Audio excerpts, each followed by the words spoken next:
The golden age of Greek medicine. Imagine you were sick in ancient Greece.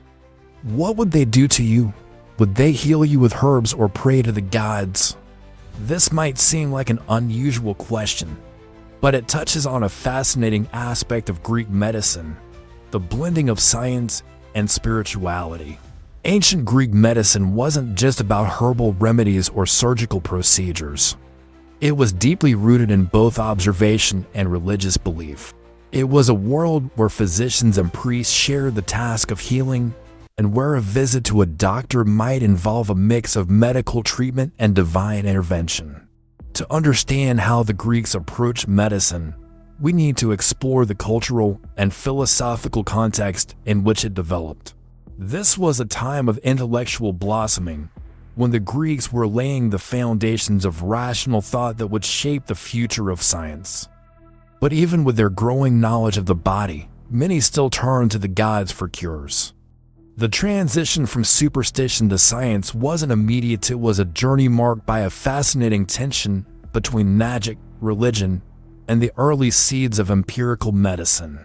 In the early days of Greek civilization, illness was often seen as a punishment from the gods. Diseases were attributed to supernatural causes, angry gods, or malevolent spirits, and people sought cures through prayer, rituals, and sacrifices. Temples were not just places of worship, they were places of healing. The sick would travel to the temples of Asclepius, the Greek god of medicine, seeking divine intervention. These temples, known as Asclepia, were among the earliest examples of healthcare institutions, where patients would undergo purification rituals and sleep in special chambers in the hopes that Asclepius would visit them in their dreams to heal them. But something remarkable began to change around the 5th century BCE as Greek philosophers like Socrates, Plato, and Aristotle questioned the nature of reality. The Greeks began applying the same rational thinking to medicine. They started to observe patterns in diseases, recording symptoms, and attempting to understand the causes of illness beyond the will of the gods. This intellectual revolution laid the groundwork for what we now call Western medicine. It was during this time that Hippocrates, often referred to as the father of medicine, emerged. Hippocrates and his followers believed that diseases had natural causes and could be treated by studying the human body and environment. This shift from divine to natural explanations was revolutionary and marked the birth of medicine as a scientific discipline. Of course, you might still want to pray just in case. Who knew if Asclepius might give you an extra helping hand during your recovery? Despite this growing focus on rational medicine, the Greeks never fully abandoned the idea of divine intervention. The Asclepions, temples dedicated to Asclepius, remained popular healing centers throughout the classical period. Patients would undergo a process called incubation, where they would sleep in the temple with the hope that Asclepius or one of his holy serpents would appear in their dreams and offer a cure. These temples also housed doctors, who would interpret the dreams and prescribe treatments based on them. In some cases, these treatments were surprisingly advanced. The temple doctors used a variety of methods, from herbal remedies to surgeries, and their success rate was not insignificant. The blend of medical practice and divine intervention made the Asclepions both hospitals and spiritual retreats, where the line between faith and science blurred. One of the most famous Asclepions was located in Epidaurus, where people from all over Greece would come to seek healing. Archaeologists have uncovered inscriptions from grateful patients, thanking Asclepius for cures that modern medicine would likely attribute to rest, dietary changes, or the placebo effect. It's fascinating to think that, in a way, these early healthcare centers were offering both mental and physical healing, a combination we still value today in holistic approaches to medicine. Greek medicine didn't just grow out of religious practices. It was deeply influenced by the philosophical ideas of the time. Greek philosophers were among the first to argue that the human body could be understood through logic and observation. They believed that by studying the natural world, one could uncover the laws that govern life and health. This led to the development of naturalistic explanations for diseases and the idea that they could be prevented or cured through human intervention rather than divine will. This intellectual environment produced some of the earliest medical schools, where students learn anatomy, physiology, and diagnosis by observing the human body. They began to experiment with treatments, dissect animals, and develop early forms of surgery. At the same time, philosophers like Aristotle contributed to the understanding of biology, anatomy, and the role of the heart and brain in human health. The close relationship between medicine and philosophy in ancient Greece would set the stage for future advancements in medical science. However, this was not a simple progression from superstition to science. For centuries, there was a constant tension between these two approaches.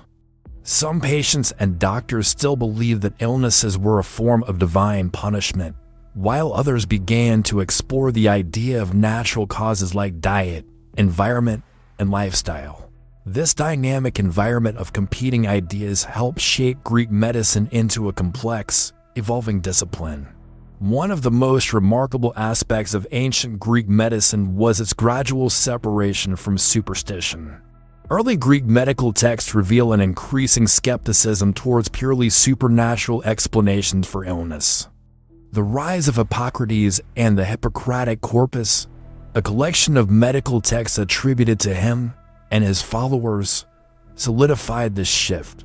Hippocrates and his school emphasized that diseases had natural causes that could be observed, studied, and treated.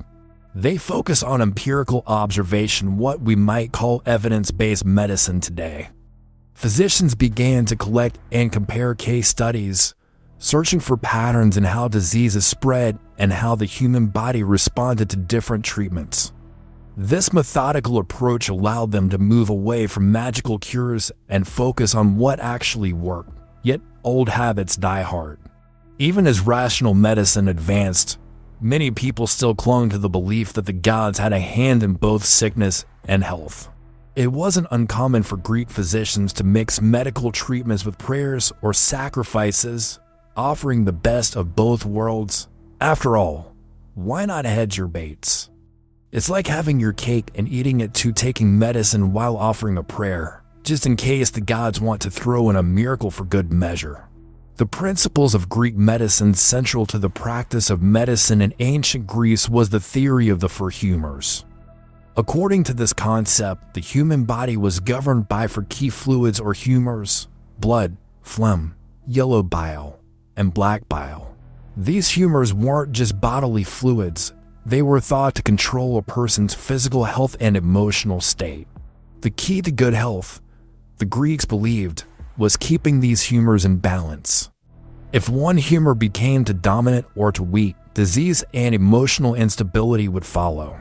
The origins of the four humors are often attributed to Hippocrates, but the concept was influenced by earlier thinkers like Empedocles, who theorized that the world was made up of four elements: earth, air, fire, and water. In the same way that these elements were thought to interact to create the natural world, the humors were believed to interact within the human body to maintain health. Here's how the humors were thought to work. Blood associated with air was thought to make a person energetic and happy when in balance, but too much could lead to a sanguine, overexcitable temperament. Phlegm associated with water was linked to calmness and lethargy. Too much phlegm could make someone sluggish or apathetic. Yellow bile associated with fire was connected to a choleric temperament, making a person irritable or angry when in excess. Black bile associated with earth was linked to melancholy. An imbalance of black bile was thought to cause depression or sadness.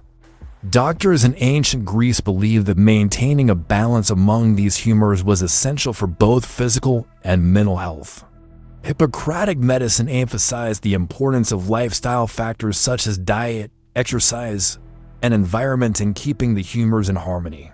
One of the most interesting aspects of the humor theory was its connection to not just physical health, but emotional and mental well-being as well. In ancient Greek medicine, there was no sharp distinction between the body and the mind.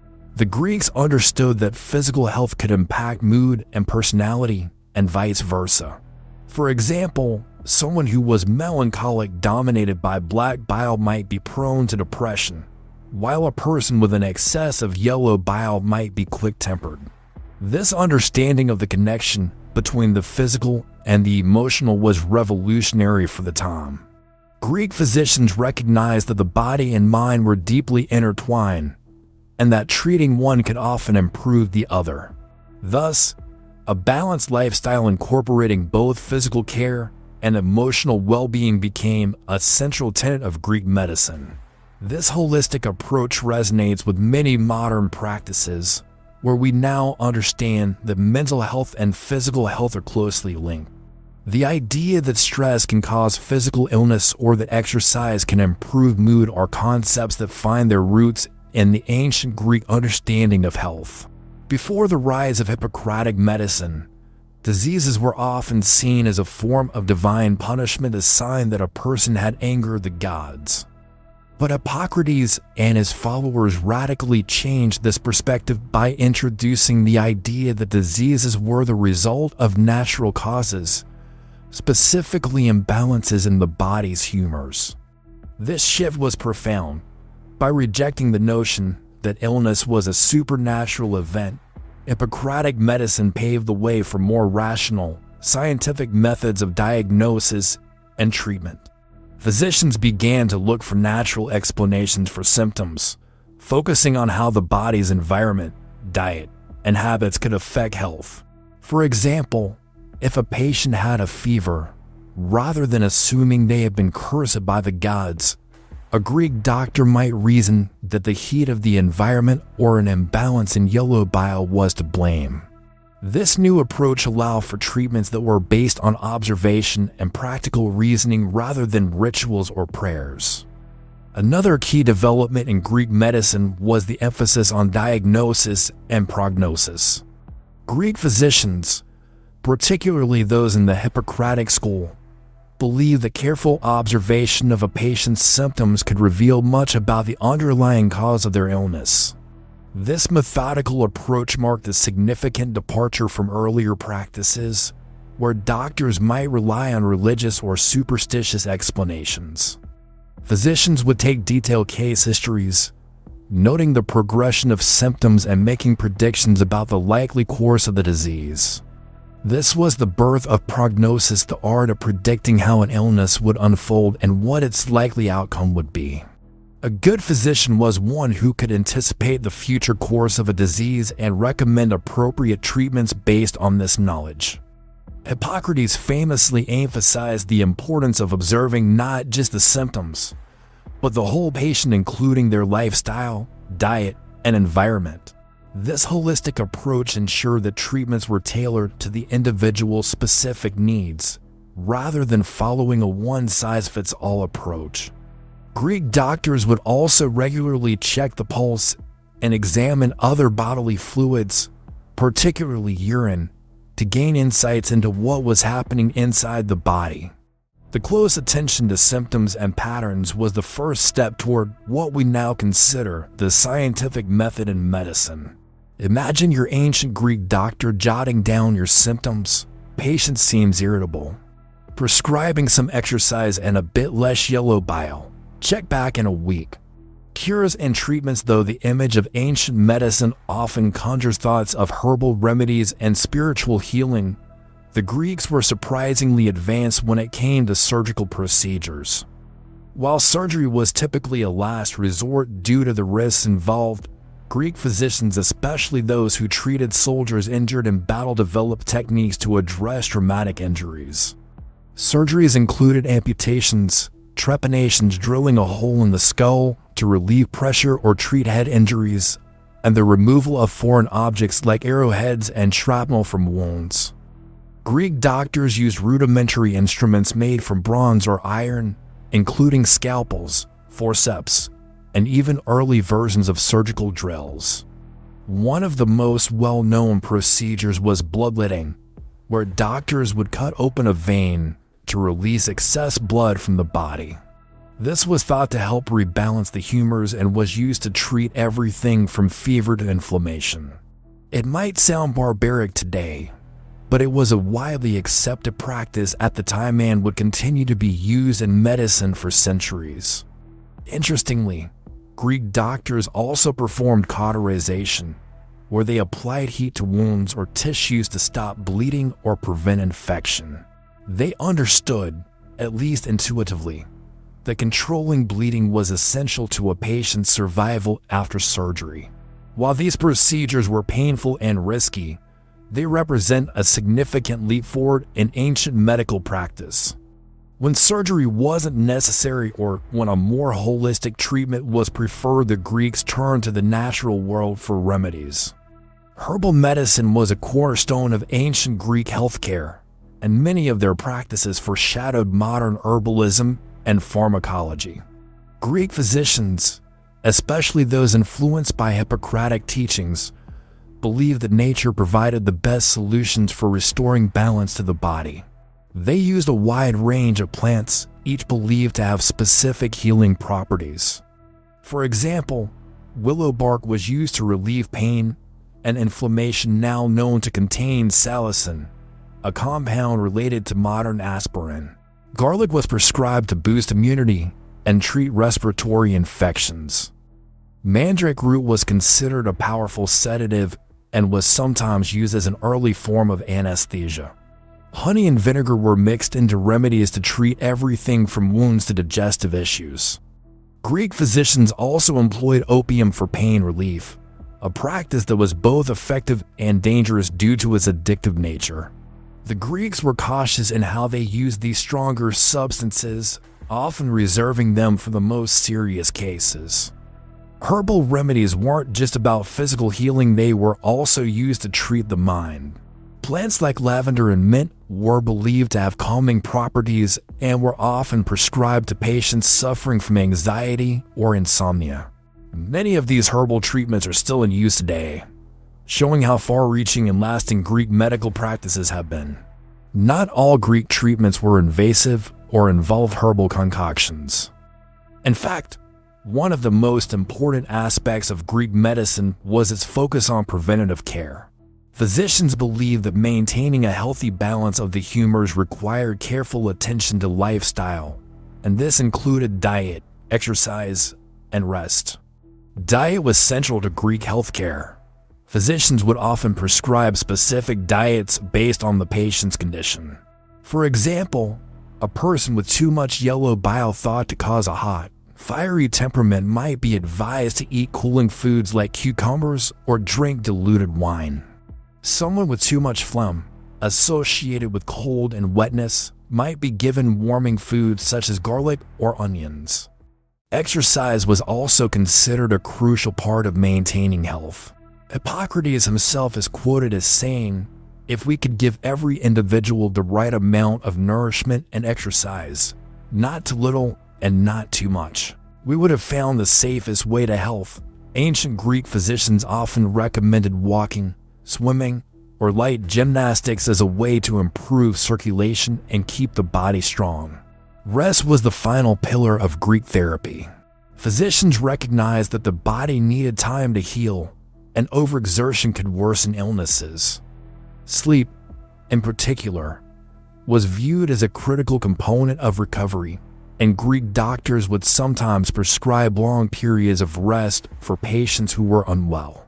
In many ways, this balance between diet, exercise, and rest reflects modern approaches to wellness, which emphasize lifestyle changes to prevent and manage illness. While many Greek medical practices seem familiar, some of their treatments were, to put it mildly, unconventional. For instance, sanguine therapy using leeches to remove blood from the body was commonly employed to treat everything from headaches to infections. The idea was to drain bad blood to restore balance to the humors, and while it sounds horrifying, it was considered cutting-edge medicine. Another interesting treatment involved the use of animal products. Greek doctors would sometimes apply snake venom to wounds, believing that it had healing properties.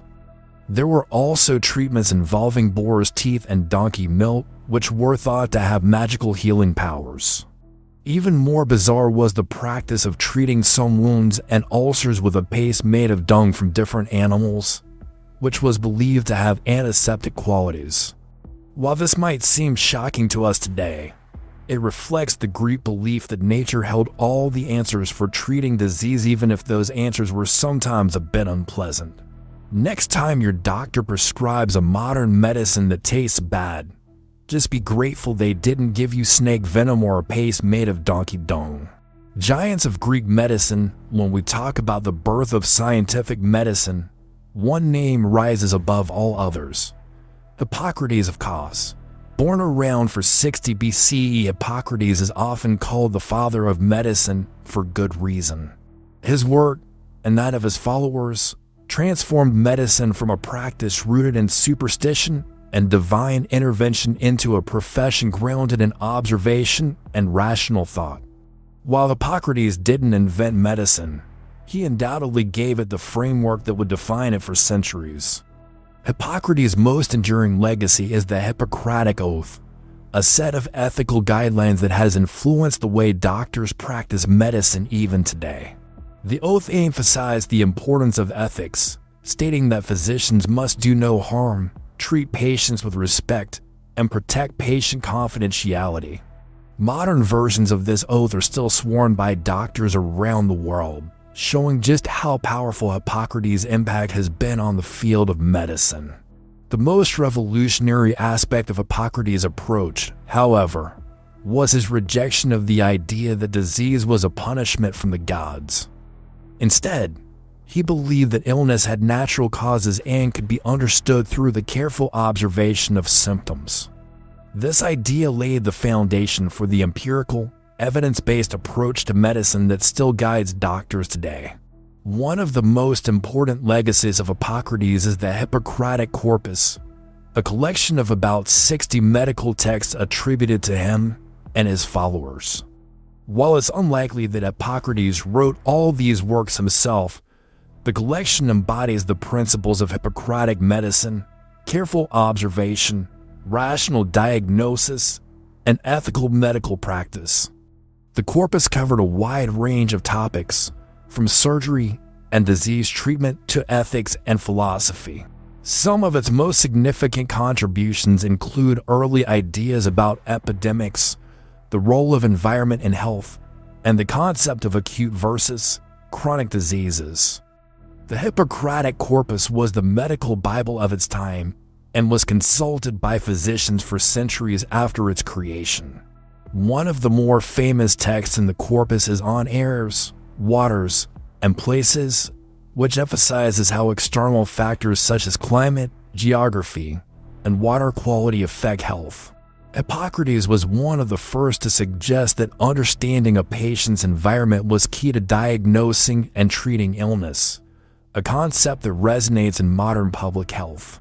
If Hippocrates laid the foundation of medicine, Galen of Pergamon 129 to 216 CE built the towering structure of anatomy and physiology. Galen was a physician, surgeon, and philosopher whose work dominated medical thought for over a millennium. Born centuries after Hippocrates, Galen expanded upon his ideas while also making groundbreaking advances in the study of the human body. Galen was particularly known for his work on dissections. Though dissecting human bodies was illegal in Rome, Galen performed dissections on animals, particularly monkeys and pigs, to gain a deeper understanding of anatomy. His work on muscles, nerves, and organs shaped the understanding of human biology in ways that were influential for centuries, even if some of his conclusions were later found to be incorrect. For example, Galen believed that the liver was the central organ for creating blood. We now know that the heart plays a key role in blood circulation. Galen's influence on medicine was vast. His writings, which cover everything from anatomy and pharmacology to philosophy and ethics, became standard texts in medical schools well into the Middle Ages. While some of his anatomical conclusions were flawed due to his reliance on animal dissections, his detailed descriptions of bodily systems and functions laid the groundwork for future generations of physicians. You have to give Galen credit. Performing dissections on animals to understand human anatomy is a bit like trying to learn how a car works by taking apart a bicycle. Impressive, but not always accurate. While Hippocrates and Galen often dominate discussions of ancient Greek medicine, there were other important figures whose contributions shouldn't be overlooked. Two of the most notable are Herophilus and Erasistratus, both of whom were early pioneers in the study of anatomy and physiology. Herophilus 335 to 80 BCE was known as the father of anatomy. He was one of the first Greek physicians to perform human dissections, a practice that was rarely done due to legal and cultural taboos. Herophilus is credited with significant discoveries about the nervous system, including distinguishing between nerves that control movement and those that control sensation. He also made groundbreaking observations about the brain, identifying it as the control center of the body, a major leap forward in the understanding of human physiology. Erasistratus c. 342 to 50 BCE, a contemporary of Herophilus, focused on the function of the body rather than just its structure. He was one of the first to suggest that the heart functioned as a pump, pushing blood through the veins, and he made significant contributions to understanding the role of the circulatory system. His ideas, although not completely correct, represented a major shift towards the mechanistic understanding of the human body. These two figures helped advance the understanding of how the body works, and their insights were crucial stepping stones in the development of anatomy and physiology. The contributions of Hippocrates, Galen, and their peers had a profound and lasting impact on medicine, not only in the ancient world, but across centuries. Greek medical texts were translated and studied by Islamic scholars during the Islamic Golden Age, who preserved and expanded on this knowledge. When these texts made their way back to Europe during the Renaissance, they ignited a new era of scientific inquiry, particularly in anatomy and physiology. The concepts introduced by these Greek physicians, careful observation, rational diagnosis, and a focus on the natural causes of disease, are still fundamental to modern medicine. The ethical standards set by Hippocrates continue to guide medical professionals, while Galen's work on anatomy laid the foundation for later breakthroughs in surgery and medicine. In many ways, the legacy of ancient Greek medicine is still very much alive. Today's medical practice is rooted in careful diagnosis, patient care, and an understanding of the body's systems, are all built on the knowledge that began with these early pioneers. The legacy of Greek medicine did not end with the classical period. Instead, it was absorbed and adapted by later civilizations, particularly the Romans and the Byzantines. After conquering Greece, the Romans were heavily influenced by Greek culture, including its medical practices. Roman doctors adopted many Greek methods, such as the use of herbs and surgeries, and the Romans also continued the tradition of public health initiatives, building baths, aqueducts, and sanitation systems to prevent the spread of disease. One notable figure was Galen, whose work became the cornerstone of Roman medical knowledge. He influenced Roman medicine with his theories on the humors, anatomy, and surgery, and many of his texts were used in Roman medical schools for centuries. Roman physicians even referred to Hippocrates as a guiding authority, and the Hippocratic corpus was widely read and followed. As the Roman Empire transitioned into the Byzantine Empire, this body of knowledge was further preserved and expanded. Byzantine medicine kept the works of Hippocrates, Galen, and others alive through translation and continued practice.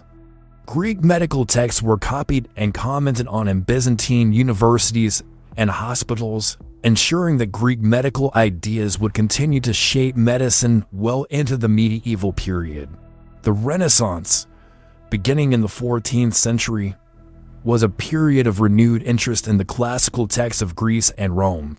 Greek medicine, particularly the works of Hippocrates and Galen, was rediscovered and translated from Arabic and Greek into Latin and other European languages.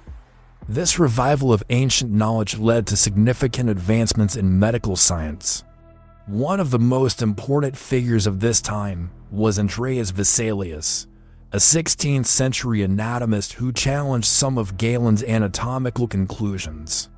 Vesalius conducted his own dissections and published the Humani Corporis Fabrica on the fabric of the human body, which corrected many of Galen's errors.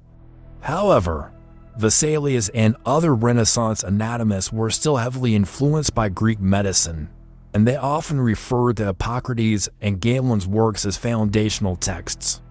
This period also saw a renewed emphasis on observation and empirical evidence, key principles from Hippocratic medicine. Doctors began to move away from some of the mystical ideas that had crept into medieval medicine and instead focused on using careful observation and logical reasoning to understand the human body and disease. Many of the principles that Greek physicians pioneered continue to form the basis of modern medicine.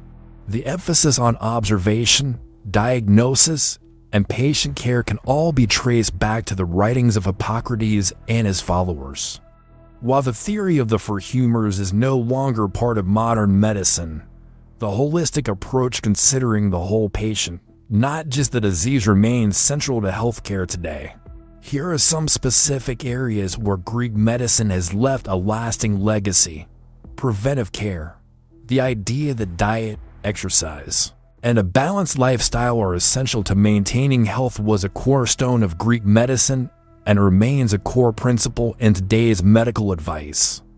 Modern physicians still emphasize the importance of lifestyle changes to prevent diseases such as heart disease, diabetes, and obesity. Ethical standards. The Hippocratic Oath, which focuses on doing no harm, protecting patient confidentiality, and maintaining ethical standards in medical practice, is still part of modern medical ethics. While the oath has been updated to reflect contemporary values, its core principles remain the same. The scientific method. Greek physicians were among the first to use empirical observation to diagnose and treat diseases. This idea that knowledge should come from observation and experience rather than superstition was revolutionary and laid the foundation for the scientific method, which is at the heart of modern medical research. If Hippocrates could visit a modern hospital, he might be surprised to find that while we're no longer balancing humors, we're still telling patients to eat well, exercise, and rest. Some advice just never gets old. While modern medicine relies heavily on pharmaceuticals, many of the herbal remedies used by Greek physicians have survived in one form or another. Plants such as garlic, willow bark, and honey were used by the ancient Greeks to treat infections, pain, and wounds. Interestingly, these plants have stood the test of time. Willow bark, which the Greeks used to relieve pain and fever, contains salicin, a precursor to modern aspirin. Garlic, prescribed to boost immunity, has been shown to have antimicrobial properties in modern studies. Honey, used by Greek doctors to treat wounds and burns, is still used today for its antibacterial properties and to promote healing in certain cases. Although modern pharmaceuticals have largely replaced these herbal remedies, they serve as reminders of how much the ancient Greeks understood about the healing power of nature. Many of today's medications are derived from plant compounds, continuing the tradition of using natural substances to treat illnesses. One of the most enduring legacies of ancient Greek medicine is the emphasis on medical ethics. The Hippocratic Oath, as mentioned earlier, continues to influence the way doctors approach their practice today.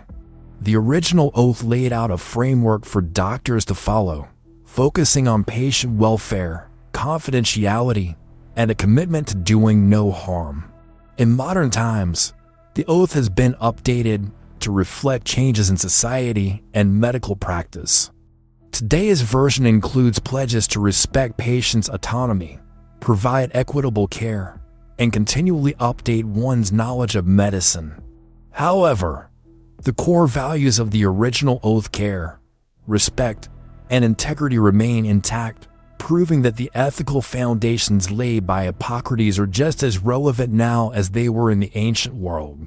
Medical schools around the world still require graduates to swear some form of the Hippocratic Oath, underscoring its lasting impact on the field of medicine.